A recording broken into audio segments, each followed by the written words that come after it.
ये जितने राजनेता होते हैं, राजनीति करने वाले,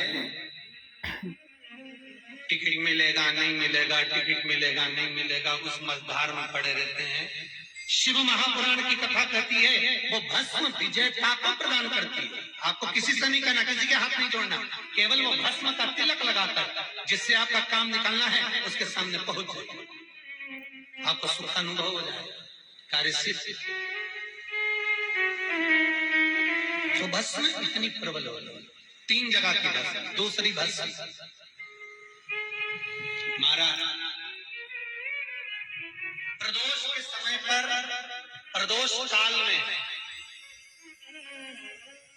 जिस दिन प्रदोष हो उस दिन प्रदोष काल के समय कोई गाय अपने बछड़े को दूध पिलाते समय जब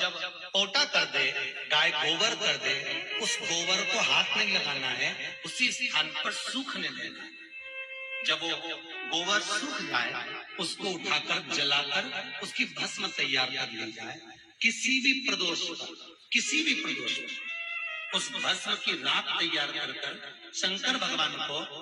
शाम को प्रदोष के काल में, प्रदोष के समय पर शंकर भगवान को एक वस्त्र में लेकर किसी मंदिर में भस्म चढ़ाकर उसी भस्म को उठाकर लेकर आ जाएं, और जो दुकान, जो व्यापार, जो फैक्ट्री, जो काम आपका खड्डे में जा रहा है, नहीं चल रहा, बिल्कुल ठप्प होकर पड़ा हुआ है, उस भस्म को केवल दुकान में जाने से पहले दोनों साइड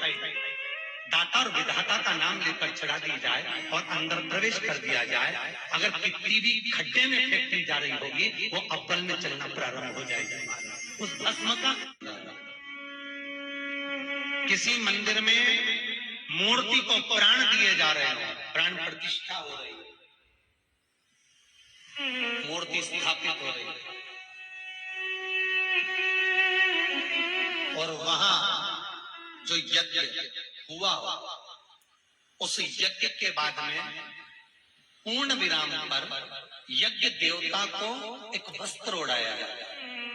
लाल वस्त्र। आपने भी देखा होगा, कहीं हवन हुआ होगा तो उस पर लाल वस्त्र घी में भिगोकर मलकर उसको उड़ाया जाए, अग्नि, फिर उसके ऊपर दही का प्रक्षालन। तो जो वस्त्र अग्नि देवता को प्राण प्रतिष्ठा के समय पर उड़ाया जाता है, उस वस्त्र की कालोज, महाराज वस्त्र की कालोज लेकर आ जाओ। आंवला नवमी के दिन हाथ की अंगुष्ठ भाग और चीटी उंगली, इन दोनों भाग पर वो कालोच लगाकर आंवले के वृक्ष के नीचे आंवला नवमी के दिन अपना पल्लू पसार कर आंवले की जड़ को अपने पल्लू में गिरा लो,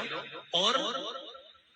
आंवला नवमी के दिन ही वो आंवले की जड़ को गुल्लक में, तिजोरी में, बरकत के स्थान पर रख दो। जिंदगी में कभी संपदा